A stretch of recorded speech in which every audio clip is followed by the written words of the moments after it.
Hi guys, c'est Laetitia du blog anglaisgagnant.net et je suis ravie de vous retrouver pour cette nouvelle vidéo.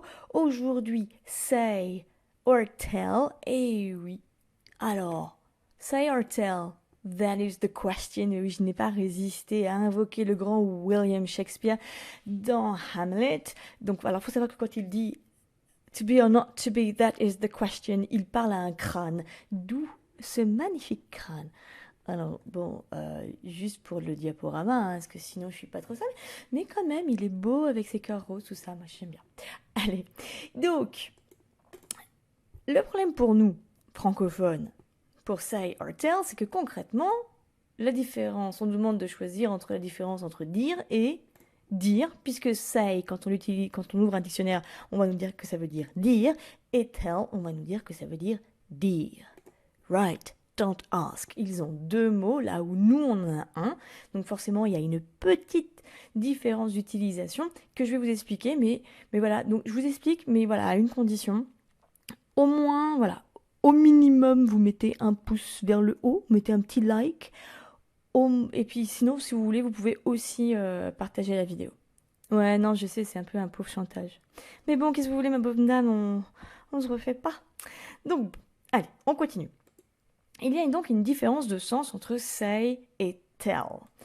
Avec say, on considère qu'on utilise sa voix pour dire quelque chose, alors que pour tell, on transmet un message à quelqu'un. Donc, ils vont avoir des emplois différents forcément. Say, je vais pouvoir l'utiliser tout seul, donc je peux l'utiliser pour faire des citations ou quand j'écris un dialogue.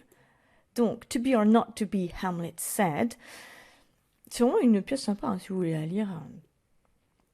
Et donc vous voyez que, ah oui, et vous voyez qu'on ne dit pas said Hamlet comme en français. En français, on dit Hamlet, et donc on dit Hamlet said. Ou alors, what did he say? I couldn't hear him with all that noise, he said. Donc là, vous voyez que on n'interroge pas sur le message transmis, on interroge sur la parole qui a été prononcée en fait. Maintenant, avec tell. Tell, quand on est dans un dialogue, quand on est dans le fait de dire ce qui a été de rapporter ce qui a été dit, est obligatoirement suivi du destinataire du message. Et ce destinataire, donc c'est soit le nom de la personne à qui on s'adresse, soit le pronom personnel complément. Et vous trouverez la liste des différents pronoms personnels compléments, c'est-à-dire que ce sont les pronoms qui se trouvent après le verbe, en anglais, toujours après le verbe. En français, ça peut varier quand on le dit « je lui ai dit », voilà, il est avant le verbe, c'est un peu pénible. En anglais, c'est plus facile « I told him » ou « I told her ». Donc la liste se trouve dans l'article, il suffit de cliquer dans le petit « i » qui apparaît ici quelque part, voilà. Et vous irez directement sur le blog. Donc, exemple, he told me to work harder. Il m'a dit de travailler davantage, de travailler plus dur. Damn, you forgot to tell him to get some bread. Mince, tu as oublié de lui dire de prendre du pain. Et donc, vous voyez, là, à chaque fois, j'ai le pronom personnel complément. Alors, le petit truc, parce que sinon c'est pas drôle, c'est que say aussi peut être suivi d'un pronom personnel complément. Dans ce cas, il faut intercaler entre say et le pronom, il faut intercaler to, ce qui nous donnera she said to me, we said to her. Donc en fait le problème c'est que ça va alourdir quand même votre phrase. Moi j'ai du mal à vraiment utiliser cette structure là parce que je trouve ça un peu moche, mais bon c'est personnel, hein, vous avez le droit de trouver ça joli. Maintenant, voyons un petit peu de vocabulaire. Alors, to say hello, goodbye. Donc, to say hello, dire bonjour. To say goodbye, dire au revoir. To have nothing to say, n'avoir rien à dire. Let's say no more about it. N'en parlons plus. Vous trouvez tout ça, hein, vous embêtez pas à copier. Allez sur le blog et puis faites un copier-coller de l'article, ce sera plus facile. Can you say that again? Pouvez-vous répéter ce que vous venez de dire? Alors, ça peut être simplement quand vous demandez à quelqu'un de répéter tout simplement, mais on peut aussi être un peu, vous voyez, quand répète si tu l'oses. Can you say that again? Vous voyez, quand on est un peu dans la dispute. Say what you mean. Dites ce que vous avez à dire ou dis ce que tu as à dire. As you might say, pour ainsi dire. Donc là, c'est une structure figée. Hein. On va toujours l'utiliser comme ça. So saying, sur ces mots. Donc so saying, she left. Sur ces mots, elle s'en alla. Well said, bien dit. Say when, dis-moi stop. If you say so, si tu le dis.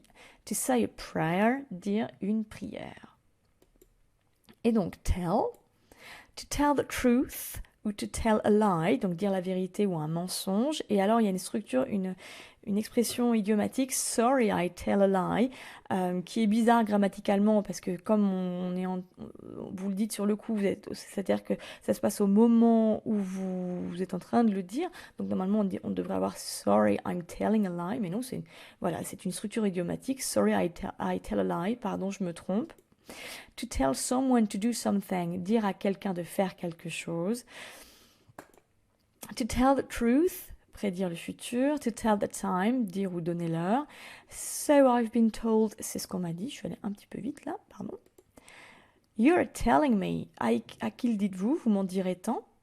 Donc vous voyez, c'est des choses qui sont assez faciles à placer. Let me tell you, je vous assure, croyez-moi. How can I tell? Comment le saurais-je? Who can tell? Qui sait? You can never tell. On ne sait jamais. Time will tell. Qui vivra, verra. Et je ne résiste pas, je vous remets le crâne. Voilà, parce que je l'aime bien. Bon. Eh bien écoutez, c'est tout pour cette semaine. Je vous dis à très très vite. N'oubliez pas de vous abonner à la chaîne pour être informé à chaque nouvelle publication.